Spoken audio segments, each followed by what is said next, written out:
ஒரு நாள் சுந்தருங்கிற கிராமத்துல ஜோமோனுங்கிற ஒரு குட்டி பையன் வாழ்ந்துகிட்டு வந்தான். ஜோமோன் தினமும் அவன் ஸ்கூலுக்கு நடந்து போய்கிட்டு இருந்தான். அது அவனோட வீட்ல இருந்து கொஞ்சம் தூரத்துல இருந்தது. அப்படியே ஒரு நாள் நம்ம ஜோமோன் ரொம்ப சோர்வடைஞ்சு ஸ்கூல்ல இருந்து வீட்டுக்கு திரும்பி வந்துட்டு இருந்தான். எல்லா பசங்களும் முன்னாடியே கிளம்பி வந்துட்டாங்க. பாவம் ஜோமோன் குண்டா இருந்ததுனால பொறுமையா நடந்துட்டு இருந்தான்.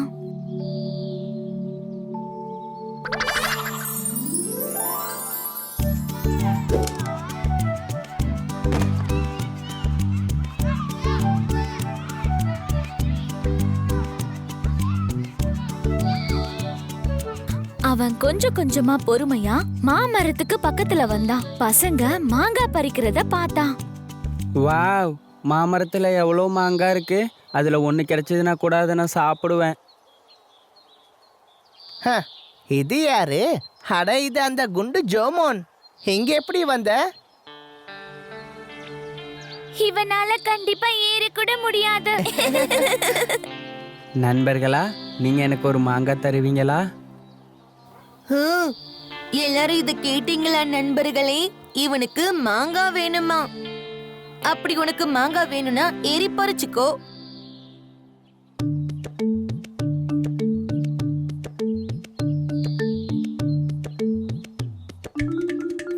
ம், ம்.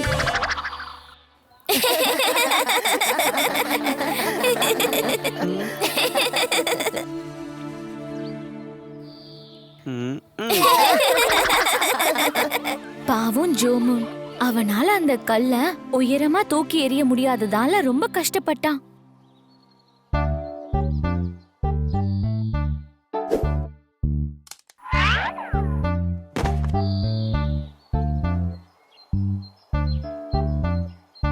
அதில் ஒன்று எனக்கு கொடுக்க முடியுமா? இல்ல, நாங்க கொடுக்க மாட்டோம். நான் உங்களுக்கு என்னோட கலர் பென்சிலை கொடுக்குறேன். உன்னோட பென்சில் எல்லாம் யாருக்கு வேணும்? எங்க கிட்டயும் இருக்கு. ஹோ, அப்போ நான் உங்களுக்கு என்னோட வாட்டர் பாட்டிலை கொடுக்கட்டுமா? வேண்டாம், உன்னுடைய இந்த பழைய பாட்டில்லாம் எங்களுக்கு வேண்டாம். நீ எங்களுக்கு என்ன கொடுத்தாலும் நாங்க உனக்கு மாங்காய் தர மாட்டோம்.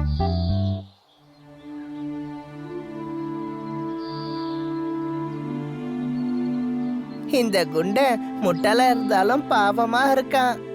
அந்த நேரத்துல ஒரு குரங்கு அங்க இருக்கிற ஒரு மரத்துல உட்கார்ந்து இது எல்லாத்தையும் பார்த்துக்கிட்டும் கேட்டுட்டும் இருந்துச்சு. அந்த பையன் ரொம்ப பாவம். எல்லாரும் ஒன்று சேர்ந்து அந்த பையனை கஷ்டப்படுத்துறாங்க. நான் உனக்கு எப்படி உதவி பண்றது? ஓ ஹா ம் ஹா ஹா.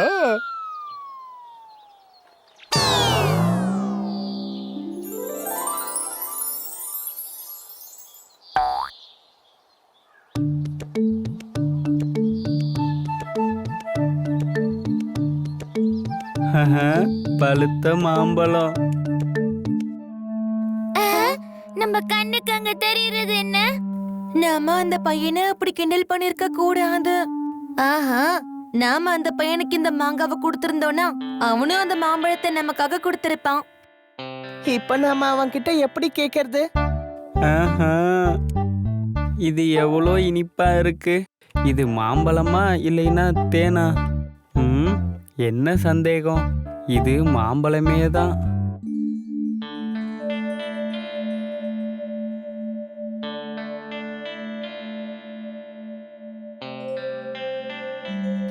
எனக்கு கொஞ்சம் மாம்பழம் தரியா? நம்ம எல்லாரும் ஒன்னா சேர்ந்து சாப்பிடலாம். உன்னால எங்களுக்கு இத கொடுக்க முடியுமா? நாம எல்லாரும் சேர்ந்து இத பகிர்ந்து சாப்பிடலாம். கண்டிப்பா, இங்க வாங்க. இந்தாங்க, சாப்பிடுங்க. எல்லாருமே சாப்பிடலாம்.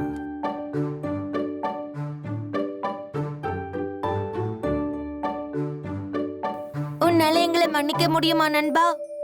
எதுக்கு? உனக்கு நாங்க மாங்காய் கொடுக்காததுக்கும் உன்னை குண்டன்னு கூப்பிட்டதுக்கும். ஒன்றும் பிரச்சனை இல்லை. இப்போ நீங்க எல்லாருமே என்னோட நண்பர்கள், சரிதானே? எனக்கு அதுவே போதும்.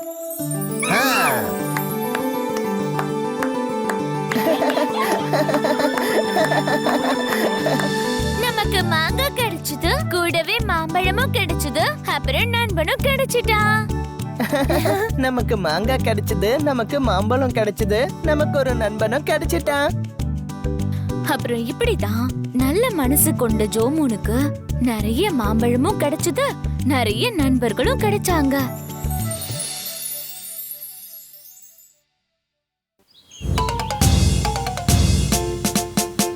முன்னொரு காலத்தில் ஓரிடத்தில் வீரசூர பராக்கிரமம் உள்ள ஒரு பூனை இருந்தது. அங்கு இருந்த எலிகளை வேட்டையாடிதான் அந்த பூனை வாழ்ந்து கொண்டு இருந்தது.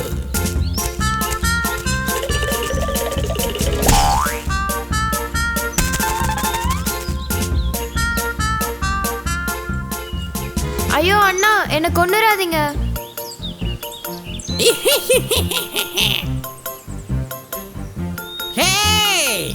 இல்ல இல்ல இல்ல, நான் உன்னை கொல்ல போறது இல்ல. உன்ன உயிரோட அப்படியே முழுங்க போறேன்.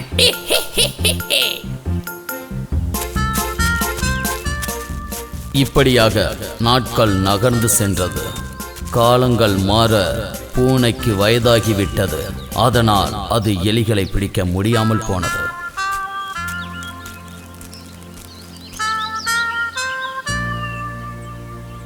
இப்படியே போச்சுன்னா நான் பட்னி கிடந்து அவுட் ஆயிடுவோம் போல இருக்கே. அந்த எலிகளை பிடிக்க ஏதாவது தில்லாலங்கடி வேலை பண்ணணும் போல இருக்கே. யோசனை வந்துடுச்சே, அதுதான் என்னுடைய திட்டம். இவ்வாறாக அந்த பூனை ஒரு சன்னியாசி போன்று வேடமணிந்து எலி வலையின் பக்கம் இருக்கிற பாறை மீது அமர்ந்து தியானம் செய்வது போல் நடித்தது.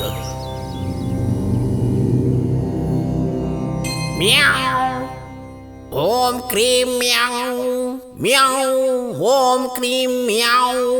இந்த சத்தம் எங்க இருந்து கேக்குது? உனக்கு விஷயம் தெரியுமா? நம்ம குடியிருக்கிற இந்த பொந்துக்கு பக்கத்திலேயே ஒரு பூனை சன்னியாசி வந்து உட்கார்ந்துட்டு இருக்கு. ஐயோ, நம்மள கொல்ல போறாங்களா? அது அந்த பாறை மேல ஏறி கண்ணை மூடிக்கிட்டு உட்கார்ந்துட்டு இருக்கு.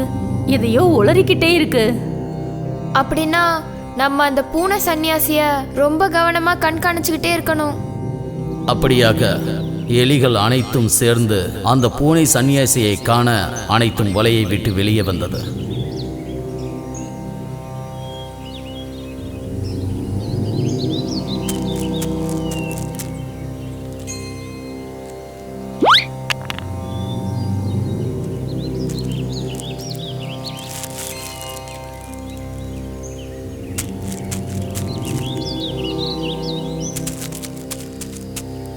நான் அந்த பூனை சன்னியாசி இருந்த பக்கமா நடந்து போனேன்.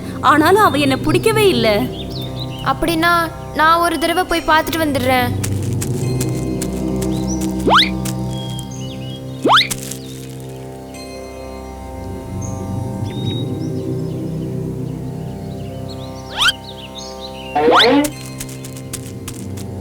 அவன் சொன்னது சரிதான். நான் அது கிட்ட போய் தட்டி பார்த்தேன். நானும் அதை கவனிச்சேன். பூனை சன்னியாசி இனி நம்மள அது அட்டாக் பண்ணாது.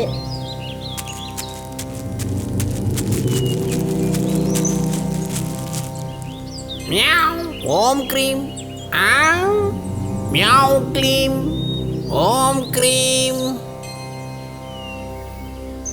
எலி குழந்தைகளே, எல்லாரும் நல்லா கேட்டுக்கோங்க. நான் இனிமே உங்க யாரையும் பிடிச்சு தின்ன போறது இல்லை. உங்க எல்லாரையும் எல்லா விதமான ஆபத்துல இருந்தும் காப்பாத்துறதுக்கு தான் நான் இங்க இப்போ வந்திருக்கிறேன். நான் ஏராளமான எலிகளை கொன்று சாப்பிட்டு இருக்கிறேன். நான் செஞ்ச அந்த பாவத்தின் காரணமா தான் இப்போ முழு சன்னியாசியா மாறி இருக்கிறேன். இந்த காடு இருக்கிற இடத்துல அமைதியை கொண்டு வர்றதுதான் என்னுடைய லட்சியம். எல்லா எலி குழந்தைகளும் வந்து என்கிட்ட ஆசீர்வாதம் வாங்கிக்கிட்டு போங்க. மியாவ் க்ரீம், ஓம் க்ளீம் மியாவ் நமக. இப்படியாக எல்லா எலிகளும் பூனை சன்னியாசியிடம் ஆசீர்வாதம் வாங்கி கொண்டே இருந்தது.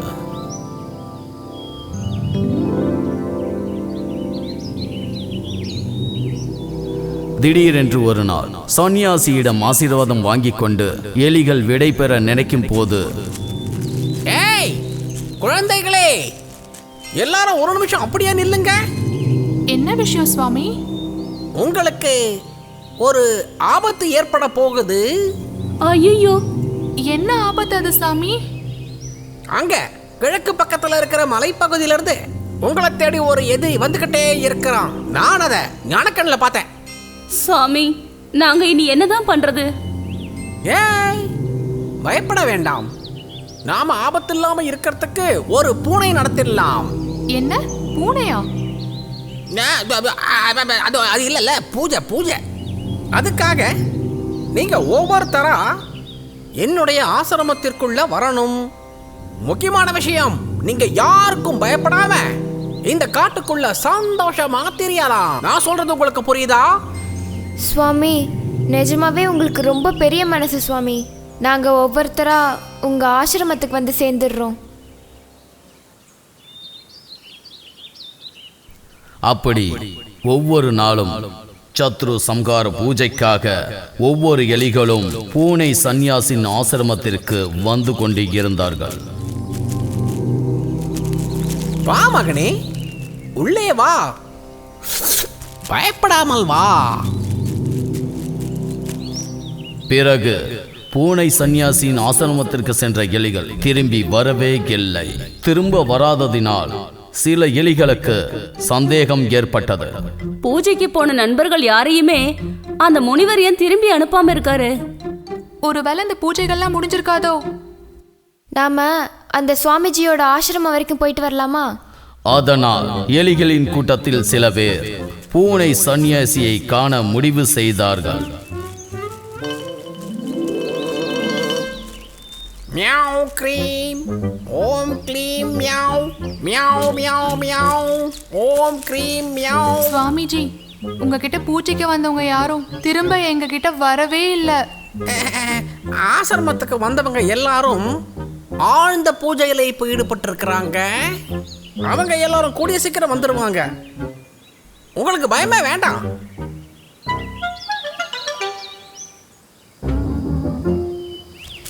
நண்பர்களே, எனக்கு என்னமோ இதுல கோல்மால் வேலை இருக்க மாதிரி தெரியுது. அப்படின்னா அதை எப்படியாவது கண்டுபிடிச்சே ஆகணும்.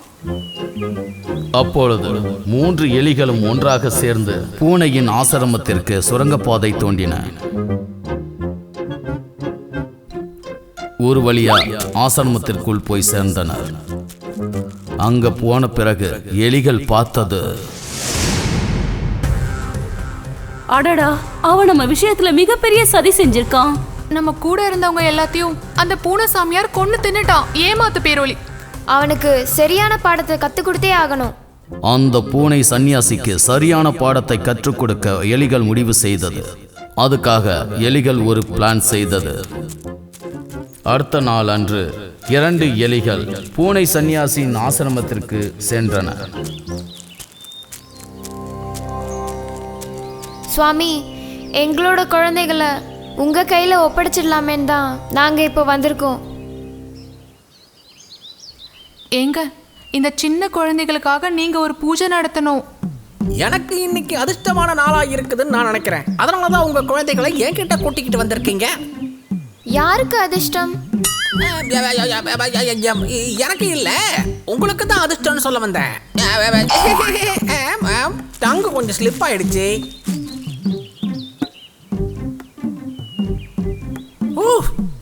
பெரிய சத்துரு தோஷமா இருக்குதே. நான் போய் அந்த தோஷத்துக்கு ஒரு முடிவு கட்டிட்டு வந்துடுறேன்.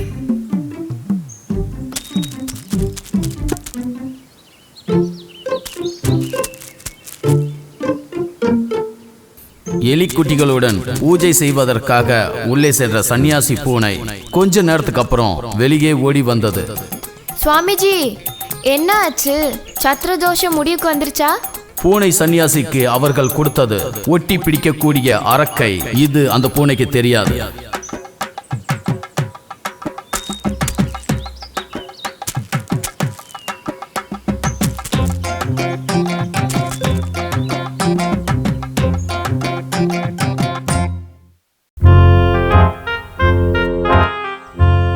ஒரு சமயம் ஒரு இடத்துல ரொம்பவே சோம்பேறியா இருந்த ஒரு பாம்பு இருந்துச்சு. சின்ன சின்ன உயிரினங்களை பிடிச்சி ஏமாத்தி தின்றதுதான் அதோட வேலையா இருந்துச்சு.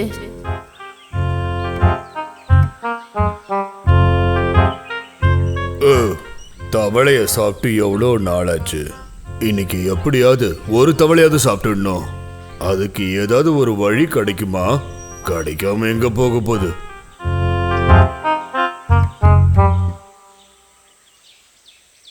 அங்க பக்கத்துல ஒரு குளத்துல ஏராளமான தவளைகள் வாழ்ந்துகிட்டு இருந்துச்சு.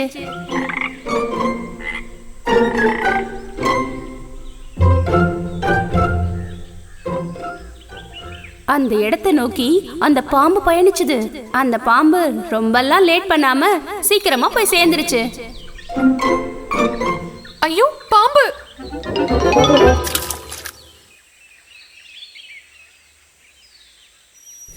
ஏய் நண்பர்களே, என்னை பார்த்த உடனே எங்க ஓடுறீங்க? என்னை பார்த்து பயப்பட வேண்டாம். நான் உங்களை ஒன்றும் தொந்தரவு பண்றதுக்காக இங்க வரல.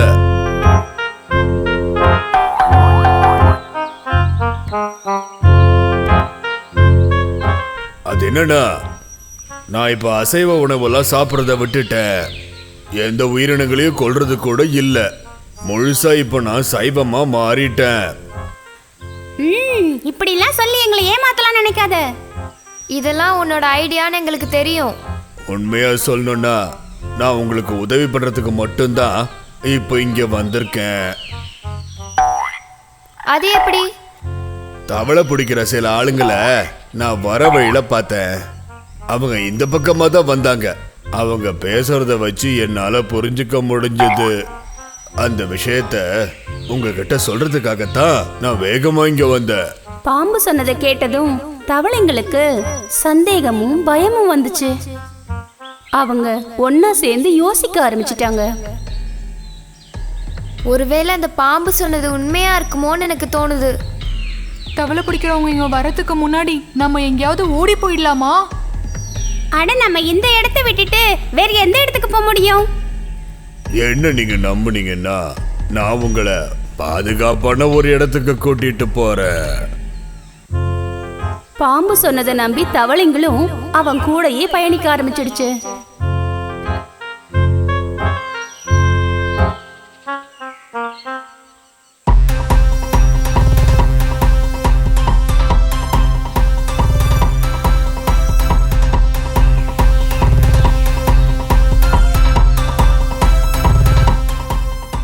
ஒரு தவளையை சாப்பிடணும்னு ஆசைப்பட்ட எனக்கு இன்னைக்கு ஒரு டசன் தவளை கிடைச்சிருக்கு.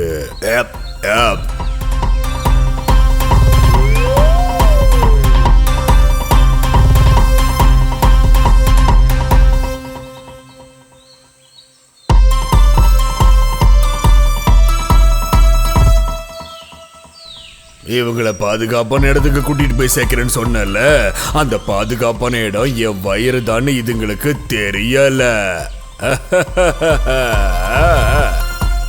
என்னன்னா ரொம்ப உளறிட்டு இருக்கீங்க? ஏதாவது பிரச்சனையா உங்களுக்கு? அதெல்லாம் ஒண்ணும் இல்ல. நல்லா கெட்டியமா பிடிச்சுக்கோங்க. நான் இப்ப முழு வேகத்துல போய்கிட்டு இருக்கிறேன்.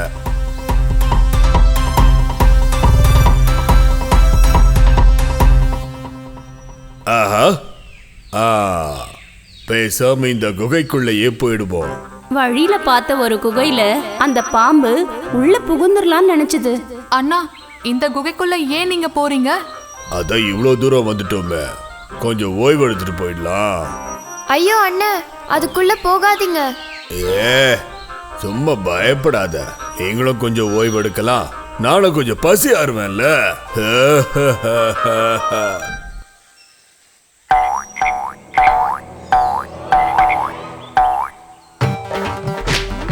எதுவும் பண்ணாத. அடிக்காத, அடிக்காத.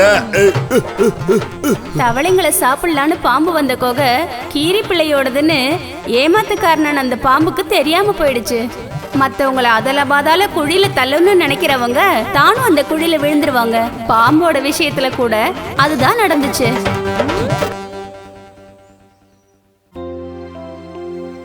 ஒரு காலத்துல ஒரு இடத்துல ஒரு பாட்டி இருந்தாங்க. அந்த பாட்டி தன்னோட வீட்டையும் அக்கம் பக்கத்தையும் ரொம்ப சுத்தமா வச்சிருந்தாங்க. பூக்கள், செடிகள்னு தன்னோட வீடும் அக்கம் பக்கமும் எப்பவுமே ரொம்ப அழகா வச்சிருப்பாங்க.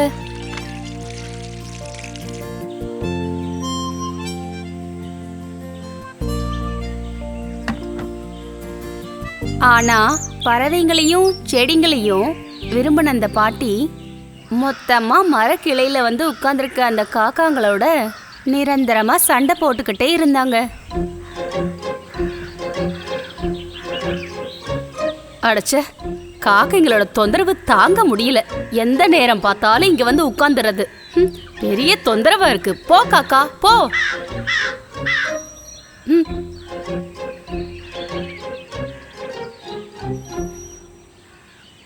பாட்டியம்மா எதுக்காக அந்த பாவம் காக்கைகளை இப்படி விரட்டுறாங்க? காக்கைகள் பார்க்க அழகு இல்லைல்ல, அதனால இருக்கலாம். ஆனா யாரையும் அந்த மாதிரி குறைச்சி பார்க்கறது நல்லதில்ல. அப்படி இருக்கும்போது அந்த பாட்டி அம்மா உடம்பு சரியில்லாம ஒரு நாள் படுத்திருந்துட்டாங்க.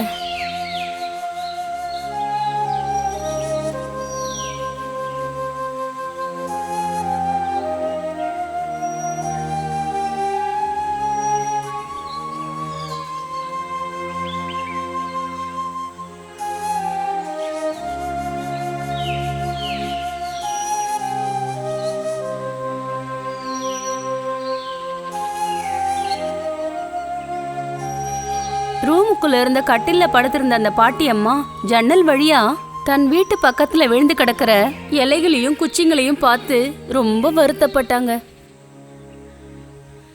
அடடா, என்னோட வீடு வாசல் எல்லாமே அலங்கோலமா கிடக்குதே.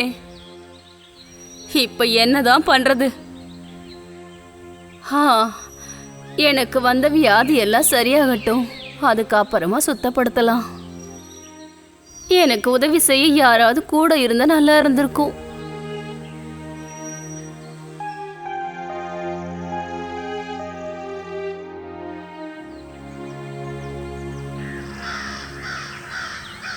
வீட்டு பக்கத்துல இருக்கிற மரக்கிளைகள்ல வழக்கம் போல வந்து இறங்கின காக்காங்களோட கூட்டம் அந்த பாட்டிமாவோட வீடும் அக்கம் பக்கமும் வழக்கத்துக்கு மாறா அலங்கோலமா கிடக்கிறத பார்த்ததும் அதுங்களுக்கு ஏதோ சந்தேகம் வந்துருச்சு.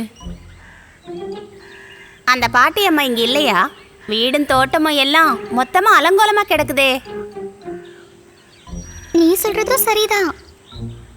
எப்பவுமே இந்த இடத்த சுத்தபத்தமா வச்சிருக்கிற அந்த பாட்டி எங்க தான் போயிட்டாங்க? ஒருவேளை உடம்புக்கு முடியாம படுத்துட்டாங்களா? பாட்டி எங்கேயாவது போயிட்டாங்களா? அப்படின்னா மொத்தமா இந்த இடத்த நம்ம சுத்தப்படுத்தினா என்ன? அதை செய்யணுமா என்ன?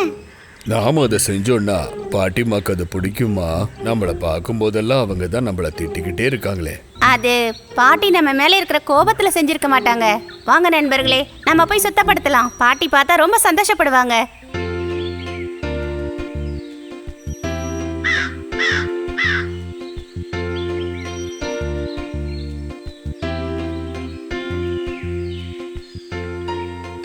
இவனுங்க திட்டு வாங்கினதுல பத்தாதா? அந்த பாட்டிக்கிட்ட இருந்து டெய்லி தினம் தினம் இவங்க திட்டு வாங்கினாதான் இவங்களுக்கு தூக்கம் வரும் போல இருக்கு. ஆனா அவங்க இதை செய்யறது ரொம்ப நல்ல காரியமே. நல்ல விஷயம்தான் அது. தொட்டதுக்கும் பிடிச்சதுக்கும் அந்த பாட்டி இவங்களை திட்டிக்கிட்டே இருப்பாங்கல்ல, அவங்களுக்கு இதெல்லாம் பிடிக்குமா? அதுவும் சரிதான். நாம என்ன நடக்குதுன்னு பார்க்கலாம். காக்கைங்க வீட்டு பக்கத்துல சுத்தப்படுத்துற அந்த காட்சிய ஜன்னல் வழியா பார்த்த அந்த பாட்டி அம்மாவுக்கு காக்கைகளை திட்டி விரட்டினதை நினைச்சு ரொம்பவே கவலைப்பட்டாங்க. கடவுளே, இந்த அப்பாவி பறவைங்களை நான் வாய்க்கு வந்தபடி திட்டேனே. காக்கான்னு கத்தி ஆர்ப்பாட்டம் பண்ற இந்த காக்காங்க கூட்டத்துக்கு இவ்வளவு ஒரு மனசு இருக்குன்றத நான் இப்ப புரிஞ்சுக்கிட்டேன்.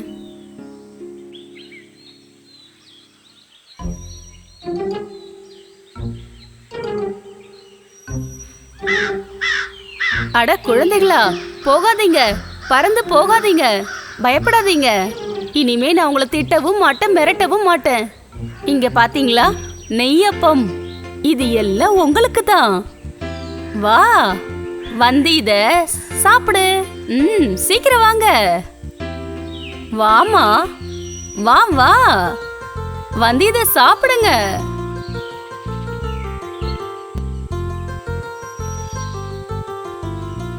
ரொம்ப மகிழ்ச்சியோட அந்த பாட்டி அம்மா இலையில வச்ச அந்த சுவையான நெய்யப்பத்தை சாப்பிட காக்கைங்கள் எல்லாம் போட்டி போட்டு பறந்து வந்துச்சு. மொத்தமா எல்லாரும் சாப்பிட வந்துட்டாங்க. அப்படி அந்த நாள்ல இருந்து பாட்டி அம்மாவும் காக்கைங்களும் ரொம்ப நட்போட பழகிட்டு வந்தாங்க.